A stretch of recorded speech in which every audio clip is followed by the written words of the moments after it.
Hola, me da mucho gusto saludarte. Espero que te encuentres bien. Vamos a concluir con el último tema del programa técnica de aprendizaje y vamos a trabajar planeación de tiempo para el estudio. Bien, primero permíteme decir administrativamente hablando qué es planificación. Planificación es un infinitivo de un proceso continuo que se está llevando a cabo con el hecho sinónimo de dosificar, de dividir, de partir, de dejar separado un tiempo para cierta actividad, otro tiempo para otra actividad y otro tiempo para otra actividad, de tal manera que no se hagan al mismo tiempo muchos procesos. He dicho y lo vuelvo a repetir, los hombres tendemos a ser monocrónicos, a hacer una acción por cada tiempo. Las mujeres tienden a ser policrónicas, es decir, hacen muchas acciones en un mismo tiempo. Pero cuando estamos hablando del proceso del estudio, recuerda que hablé de comprender, entender y explicar, George Gadamer. Estamos hablando de que la persona está en un proceso de absorción, de adquisición, de familiarización, de mimetización, que le debe de llevar después a una automatización, a una pericia, a una destreza cuasi automática que le permita repetir tanto contenido cognitivo que puede ser expresado en lenguaje, en lenguaje escrito, pictográfico, oral, y también en procesos que tengan que ver con el uso de máquinas, herramientas e interacciones con ambientes profesionales. Entonces, ello requiere que la persona esté en cierto momento separada de todo lo que significa los famosos distractores o las onomatopeyas. Los distractores, ya te lo he dicho y aquí los estás experimentando en el audio, puede ser el ruido externo de las personas que, que pues indolentemente ponen ruido, ¿no? Um, no tener un cuarto aislado, sobre todo para los hombres, es fundamental. El hombre prácticamente necesita ruido cero, perdón, para poder aprender, mientras que la mujer no tiene ese problema. Eh, repito, lo que estamos tratando es de que el proceso de aprendizaje permita que el sujeto pueda repetir la acción o cambiar la conducta de una a otra. Aprender es cambio de conducta. Eso no lo debemos de olvidar. Un aprendizaje es cambio de conducta. Si la persona entra diciendo, haciendo o viendo las cosas igual, el problema o el gran problema es que no está aprendiendo.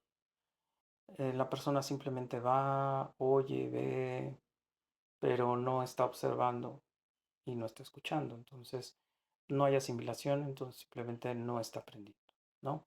Desgraciadamente sí es necesario pensar en tiempos propios para hacer los procesos. Por eso, particularmente en mis clases, yo siempre les digo a mis alumnos, no hay tareas. Las tareas se hacen dentro del salón de clase. La tarea es ejecutar lo que ya sabes como producto de aprendizaje. La tarea debe de propiciar que los contenidos adquiridos en la clase se puedan presentar y plasmar dentro de un documento que esboce que hay un aprendizaje. Entonces, y siempre les digo, es que si te dejo la tarea, normalmente ocurre que trabajas, estudias, eres mamá, eres papá, tienes otros roles y entonces de repente queremos hacer en esos roles y en esos espacios la tarea, el trabajo, el proyecto y es imposible porque los distractores son muchos.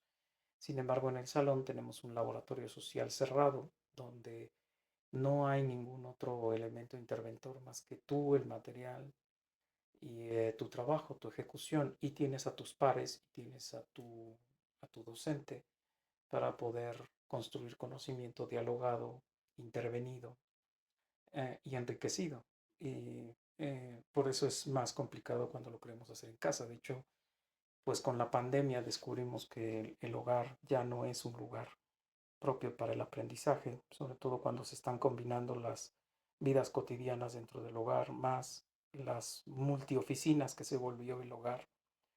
Es decir, el mismo cuarto era la oficina de primero, segundo, quinto de primaria, segundo de secundaria, Además era la oficina de mamá o de papá, etcétera. Entonces, complicado. Eh, y insisto, las onomatopeyas alrededor nos impiden tener todo ese grado de concentración que uno quisiera tener como ideal para poder procesar, adquirir y tener la destreza del uso de los contenidos. Entonces, sí sería útil tener en cuenta que ese tiempo que tengas destinado para y solo para, no trates de en ningún momento tratarle de acomodar algo, ¿no? Ponerle algo al lado. Trata de evitar los procesos de receso dentro de ese tiempo intensivo de aprendizaje. Pueden ser 15 minutos, 20 minutos, pero que sean procesos intensivos. ¿Qué estoy diciendo cuando hablo de procesos intensivos? Estoy diciendo que son procesos en los cuales el sujeto está poniendo sus seis sentidos al conocimiento que está adquiriendo, ya sea práctico, teórico, teórico práctico, praxiológico, eh, pero que en ese momento solamente esté centrado en lo que está haciendo, porque si no, entonces el distractor puede hacer que el evento, el proceso, se pierda, porque se disasocie de lo que estamos tratando de lograr.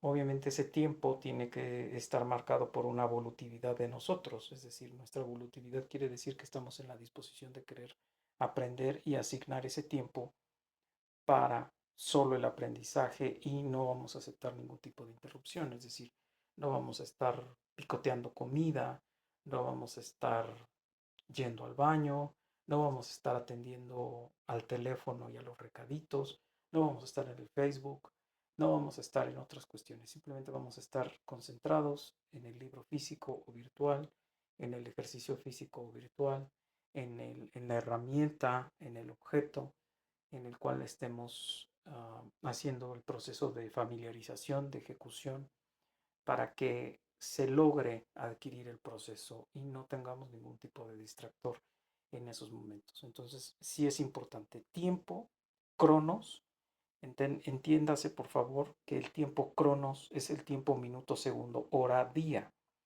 Hay el tiempo kairos, que es el tiempo de meses, de temporadas, de estaciones, donde uno puede decir, ay, mira, pues, he tenido una temporada exitosa, ¿no? O he tenido una temporada baja, o he tenido esto, pero ni siquiera llevamos una fechación ni una cronometración, no, acá estamos hablando del cronos, o sea, cuando hablo de tiempo, por eso puse imágenes donde tanto en el examen es un examen de poder y en la agenda estoy poniendo también un cronómetro, porque estamos hablando de que son tiempos efectivos, ¿no? Hoy en México, desgraciadamente, la mayoría de los trabajos nos pagan por estar, es decir, por tiempo presencial.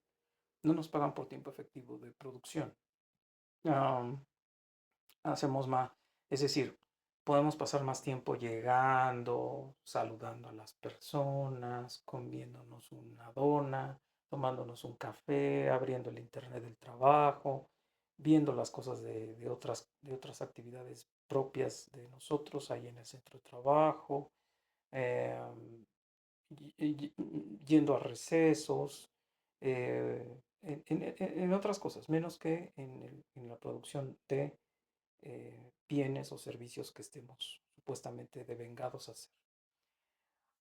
Puede pasar lo mismo en el tiempo de estudio, es decir, te puedes entregar a decir, sí, yo voy a trabajar ahorita, pero estoy a la mitad y ya me aburrí, entonces vamos a echarle una revisada a Facebook, vamos a echarle una revisada a los WhatsApp, vamos a voltear al refrigerador, vamos a ver qué nos comemos, eh, vamos al baño, vamos a ver a las mascotas, vamos a saludar a alguien.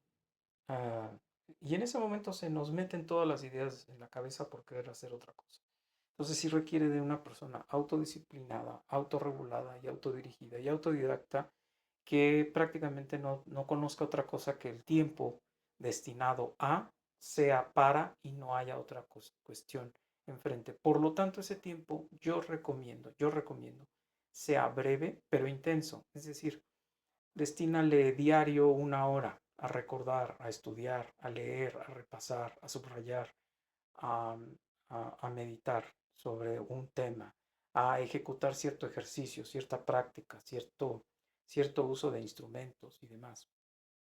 Destínale una hora y media. con unos intervalos de microtiempos intensos de 20 minutos con descansos de 5 minutos, ¿no? Porque de repente ya el cerebro después de 25 o 30 minutos empieza a sufrir bloqueos y agotamientos. Eso también va a depender de tu edad y del grado de ejercitación que tienes con el cerebro, ¿no? Si todos los días no son propios de estar tratando de aprender, adquirir, asimilar nuevos conocimientos, nuevas habilidades, nuevas destrezas, nuevos conocimientos o conocimientos que ya tienes, pero que puedes empezar a olvidar y quieres otra vez familiarizarte con ellos, pues obviamente el cerebro deja de hacer eso, ¿no? O sea, se vuelve un cerebro ocioso, un cerebro que no recuerda, un cerebro que le cuesta trabajo recordar, que entra en estados de somnolencia porque requiere de ciertos procesos de oxigenación, de circulación de sangre, de alimentos, que ya lo dije en otro video, de alimentos propios para el aprendizaje, como es el omega 3, el hierro. Y obviamente si no tienes todo esto, pues eres una persona muy deficiente para el aprendizaje. No tiene tanto que ver con la edad, tiene que ver con el tiempo de hábito que tú tienes estudiando, leyendo, memorizando, recordando, ejecutando y retándote a aprender cosas nuevas, ¿no? Um, entonces, eso también determina cuánto tiempo tienes que estar sentado frente a y cuánto tiempo le destinas. Mito, me concentro más en la noche. Mito, generalmente el tiempo que yo te recomiendo que utilices para aprender de manera más eficiente son las primeras horas de la mañana.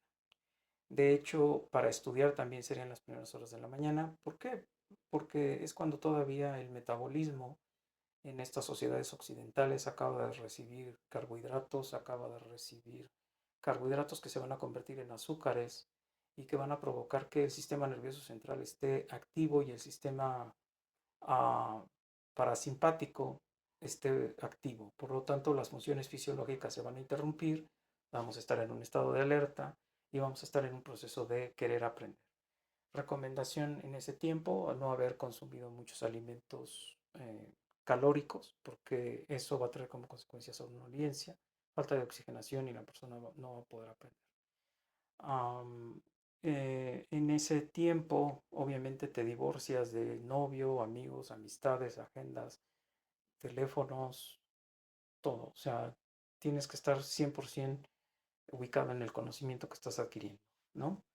Eh, por eso te coloqué aquí en el segundo tema dice tecnología para la organización del tiempo y por ahí te coloco algunas imágenes sobre aplicaciones que te permiten calendarizar tus tiempos, administrar tus tiempos, tanto de hábitos, de horas, como de procesos de estudio de minutos, de tiempos cortos. Vuelvo a repetir, cuando tú hagas una agenda, por eso también te la puse, cuando tú hagas una agenda, no la satures, no la hagas de un mes, 2 meses, 3 meses, hazla de una semana. Y luego solo voltea día a día y ve tratando de desarrollar las habilidades día a día, porque márcate metas, márcate logros, márcate objetivos, márcate eh, alcances que tú puedas ver que puedes alcanzar. O sea, eh, no trates de, como luego lo digo, no trates de ir al gimnasio y ponerte a cargar lo que nunca has cargado, ni hacer repeticiones que nunca has hecho, ni hacer ciclos que nunca has hecho. O sea, empieza con 5 o 6 repeticiones, 5 o 6 ciclos y dale gracias a Dios si los puedes terminar y al otro día no amaneces con dolor de ácido pirúvico. Lo mismo el cerebro, o sea, no te marques 2 horas de estudio cuando tú sabes que ni llegas a la primera hora y ya estás viendo cómo salir corriendo y hacer otra cosa. Entonces, márcate también en ese tiempo metas claras, ¿no? ¿Cuánto avancé? ¿Cuánto recuerdo? ¿Cuánto verdaderamente se quedó asimilado? ¿Cuánto estoy recuperando? Y al siguiente día volver otra vez a hacer esa retroalimentación de eso que ya se supone que quedó en el día uno y en el día 2 volverlo a recuperar, volverlo a estudiar, volverlo a leer, volver a ver si sí de verdad se recuerda en la cabeza y volverlo a tocar. Y si no, dejarnos ahí un tiempecito para volver a reforzar ese conocimiento, para que no se pierda, sobre todo cuando hablamos de cosas muy extensas como, no sé, vas a presentar un examen de bachillerato, para pasar el bachillerato en un solo examen, vas a pasar, pues obviamente estás adquiriendo una serie de conocimientos globales de 3 años de estudios que vas a tener que tratar de vaciar en ciento y pico de respuestas, entonces es complicado, ¿no? Entonces sí te recomiendo que hagas esos avances, que dividas el conocimiento en partes, que lo agendes y que vayas viendo si esas partes se van quedando en tu cabeza hasta que llegues a la totalidad y más o menos puedas dominar un 90% de todo ese conocimiento. Ya cuando llegues al día en que se supone que deberías haber terminado en el 100%, entonces ya nada más afinas detalles, o sea, afinas detalles pequeños, afinas conceptos pequeños, afinas pequeñas frases, pequeñas fechas, pero en realidad la totalidad del conocimiento se está yendo, se está quedando adentro. Mal consejo que a lo mejor no tiene que ver con la planificación del tiempo. Utilice ese tiempo para entender. O sea, no utilices ese tiempo nada más para memorizar. Entiende lo que estás aprendiendo porque eso te va a permitir familiarizarlo contigo, hacerlo propio, hacerlo manejable, hacerlo familiar, porque de otra manera simplemente es data dura, cruda y bruta. Y la data cruda, dura y bruta no necesariamente se queda en nosotros porque no tiene ningún tipo de relación con nosotros. Por eso lo que decía yo del asociacionismo de la nomotecnia, que es asociar nombres, frases, ideas, palabras, colores, texturas con lo que estás aprendiendo. Entonces ese tiempo también puedes utilizarlo para eso, ¿no? Evita colocar en ese tiempo distractores como canciones. Simplemente pon músicas, si es que no puedes tener el espacio con silencio total. Sobre todo cuando el nivel de interés es nulo. O sea, hay gente que de verdad la tienes que arrastrar y ponerla frente a un libro, porque no le gusta el conocimiento, o sea, no le gusta leer, no le gusta aprender, no le gusta la escuela, o sea, son institucionales. Hay otros que sí, o sea, que es más, van con gozo y le exigen al maestro, oye, enséñame, explícame, desarrollame, cuéntame bien cómo es el cuento completo, ¿no? Otros que no, o sea, ¿qué es lo menos que tengo que entregar, ¿no? ¿Qué es lo menos que tengo que hacer para que pase, ¿no? Entonces, sí, sobre todo pensando en nivel profesional, estamos hablando de que ese conocimiento te va a ser útil para toda tu vida, porque lo vas a utilizar en tu centro de trabajo. Y entonces tendrías que saberlo hacer. Por ejemplo, en administración, que es lo que más o menos domino, pues saber FODA, saber hacer cartas descriptivas, saber hacer organigramas, fluxogramas, saber hacer agendas. En el caso de contabilidad, pues hacer hojas de cálculo, saber dónde colocar los pasivos, los activos, eh, saber cómo hacer ciertos procesos, incluso en los computadores, en Excel. Entonces, eso requiere tiempo, eso requiere de concentración, eso requiere de dedicación, eso requiere de entrenamiento y eso requiere de ese espacio que solamente sea para eso, ¿no? Am, eh, eh, por eso están estas tecnologías que te estoy manejando aquí. Tú puedes irlas abriendo, son gratis, puedes generar tus organizaciones e incluso calendarizarlas con Google, porque los que somos hijos del teléfono celular, bueno, o dependientes del celular, pues podemos ahí recibir avisos y recordarnos las cosas, ¿no? Yo no te recomiendo que estudies en la noche porque el cortisol ya se subió. El cortisol nos está indicando necesito dormir y necesito descansar y no es tanta la tasa de concentración, por eso pasó el accidente de Chernobyl, ¿no? Porque se hizo un entrenamiento de emergencia precisamente en una madrugada con personas que no habían dormido 24 horas y obviamente pasó lo que pasó. Entonces, no lo recomiendo. Recomiendo las primeras horas de la mañana, un desayuno ligero con carbohidratos, vuelvo a repetir, no cargado de proteínas ni de grasas poliinsaturadas y que te permitas estudiar por lo menos, no sé, de 7 a 9 de la mañana, de 8 a 10 de la mañana, ¿no? Que serían los tiempos ideales. Ahora, no puedes hacer eso porque en ese tiempo estás en la escuela y demás. Bueno, entonces toma ese tiempo de la noche, pero sí coloca un foco fluorescente en el cuarto de tal manera que la claridad sea tal que el cerebro se engañe y crea que todavía es de día. Y entonces no te lleguen esas descargas de cortisol eh, que te hagan tener deseos de dormir, ¿no? Bueno, ya hablé de la cantidad de tiempo, ya hablé de las estrategias para aprovechar el tiempo. Um, una de las estrategias que te plantea aquí en la planificación del tiempo es que te crees exámenes. No sé, yo lo hubiera puesto en otro tema, pero aquí dice que prepares exámenes, ¿no? A ver, preparación de exámenes, yo creo que ahí te están diciendo dos cosas. O sea, prepárate para el examen, que obviamente ya sabes que son una serie de preguntas de opción múltiple, que son preguntas de relación de columnas, que son preguntas de seriación, que son preguntas de complemento o que pueden ser preguntas abiertas, ¿no? Es útil que te prepares para ese tipo de cosas. Sí, y sobre todo que aprendas qué es lo que te puede preguntar el examinador, ¿no? Que generalmente, salvo que sean escuelas caras, el mismo que te enseñó es el mismo que te va a preguntar. En las escuelas caras hay un departamento de evaluación y hay un departamento de enseñanza. Entonces, en el departamento de evaluación crean los exámenes y el maestro tiene que enseñar cosas que garantice que cualquier alumno en cualquier examen las pueda contestar. ¿No? Parecido a lo que nos pasó en la normal, bueno, cuando yo estuve trabajando en la normal de Atizapán, el alumno tenía que poder hacer el examen nacional que lo acreditaba a él y que me acreditaba a mí como buen docente. ¿Cómo lo acreditaba a él? Bueno, que él pasara satisfactoriamente, que sacara buenos puntajes, y eso decía que yo había dado conocimientos suficientes para que el alumno tuviera los niveles nacionales requeridos de competencia en el área que yo estaba enseñando en ese momento. Entonces, eso es por un lado, o sea, tú tienes que saber qué es lo que te va a preguntar el examinador, cómo te va a preguntar el examinador, qué tipo de verbos está utilizando el examinador, clasificar, inicio, eh, qué es lo que te está preguntando una ley, te está preguntando un proceso, te está preguntando una etapa, te está preguntando un objeto. El objeto es masculino, es femenino, tienes que buscar artículos, tienes que buscar sustantivos. ¿Por qué? Porque eso te da formas en las cuales te des cuenta qué tipo de respuesta tienes que hacer.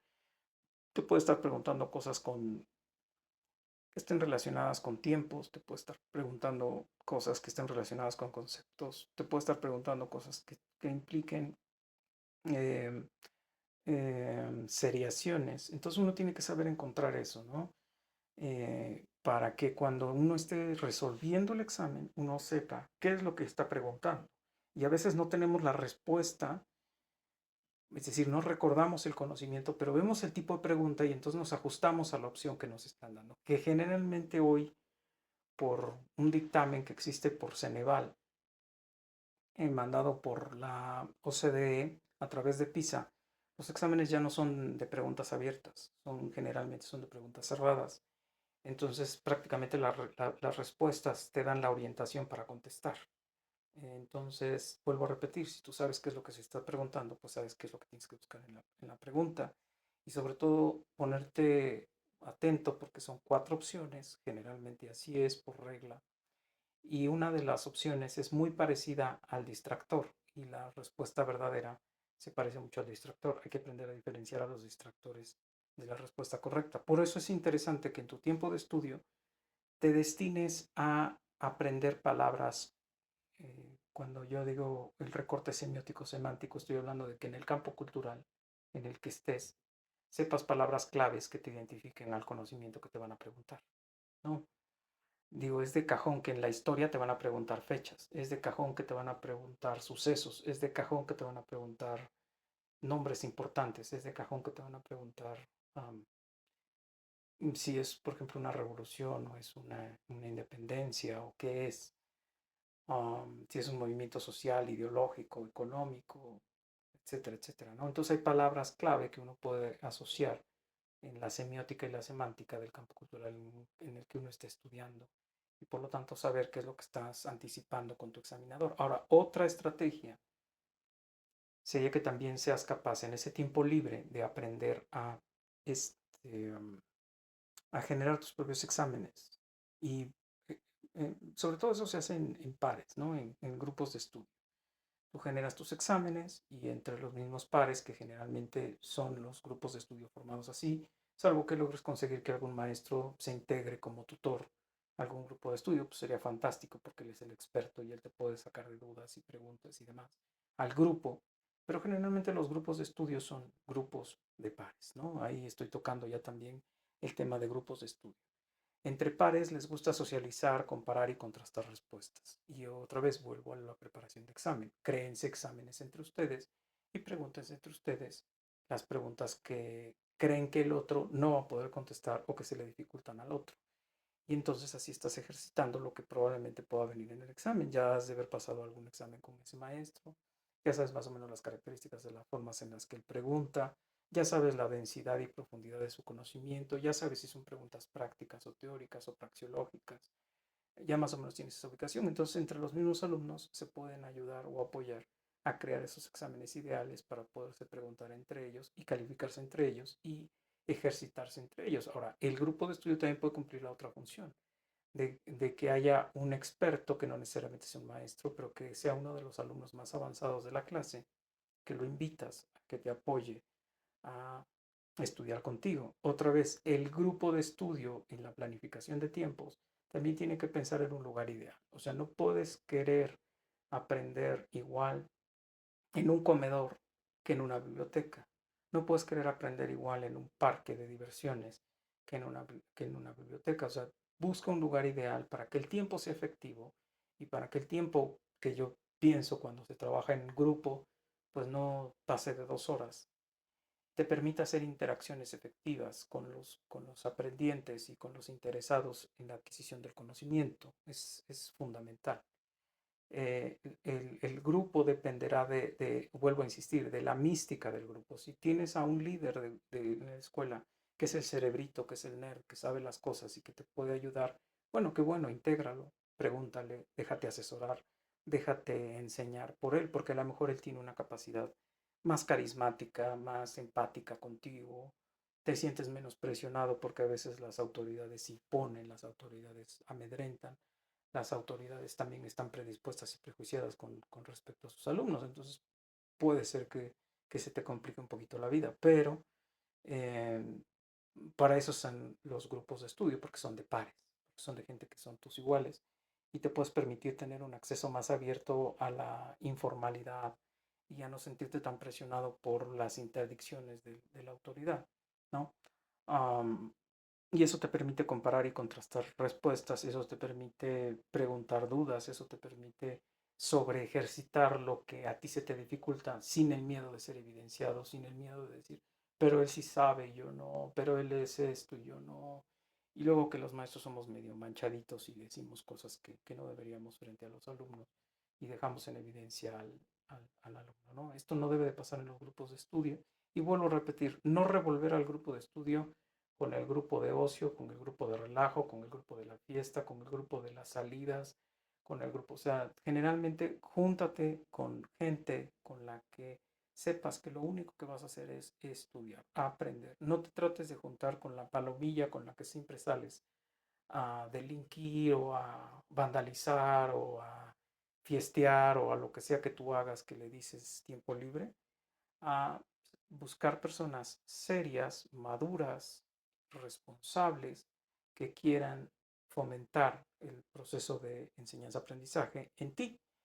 Porque tú a lo mejor tú eres capaz de reconocer con toda la honestidad del mundo, pues yo soy un neófito en esto, yo no sé esto, yo no sé aquello, yo no me disciplino cuando planificamos tiempo y cuando hablo de la planificación del tiempo, recuerda que te dije, tienes que ser autogestivo, tienes que ser autodidacta, tienes que ser autorregulado. Y hay gente que no lo sabemos hacer, no lo sabemos hacer. Entonces hay otros que sí sabemos dedicar tiempos efectivos para los deberes, de tal manera que siempre tenemos tiempo libre para las cosas que nos agradan, que nos gustan y que no se nos hacen deberes, ¿no? Pero hay gente que no. Entonces pégate a esos maduros, pégate a esos disciplinados, pégate a esos que ya pasaron la etapa de la adolescencia mental y siéntate con esos que sí saben administrar su tiempo, porque además están estudiando por necesidad. Es decir, de alguna u otra manera están viendo los estudios como una herramienta para ascender en la escala laboral o en la escala social o en alguna situación de trabajo, ¿no? Entonces, pégatele a esas personas, más que a los que ya sabes que van igual que tú, que no tienen interés, que no les importa, que son hijos de mamá y que no tienen necesidad de estudiar. Pégate a los que sí le encontraron un sentido eh, pragmático al estudio y que no van a estudiar para perder el tiempo, ¿no? Eso también te lo voy a recomendar para ir cerrando cuando tengas que producir trabajos en equipo. No hagas equipo con la palomilla, no hagas equipo con la pandilla, no hagas equipo con el gueto. Haz equipo con gente madura que te ponga a pensar, que te ponga a producir conocimiento, que seas capaz de deslindar labores, que eso es importante en los grupos de estudio. Deslindar labores, es decir, separar labores para que al final se puedan sentar y juntar todas las evidencias de lo que se supone compilaron entre ustedes para enriquecer el conocimiento que van a ir a presentar en los días de los exámenes, ¿no? Recuerda que hoy evaluación, y con eso cierro, recuerda que hoy las evaluaciones no solamente son exámenes como tal, sino también hay formas de examinación, como puede ser una exposición, una presentación, una ejecución, y eso también son formas de examinación. Entonces también tienes que aprender a administrar el tiempo para repetir, entrenar, reentrenar, familiarizar, automatizar y tener la pericia para poder desarrollar esas ejecuciones que son prácticas o praxiológicas. Pues espero que te sea útil, que hayas terminado muy bien tu curso, éxito en tus siguientes estudios y me dio mucho gusto ser tu maestro, un honor. Hasta luego.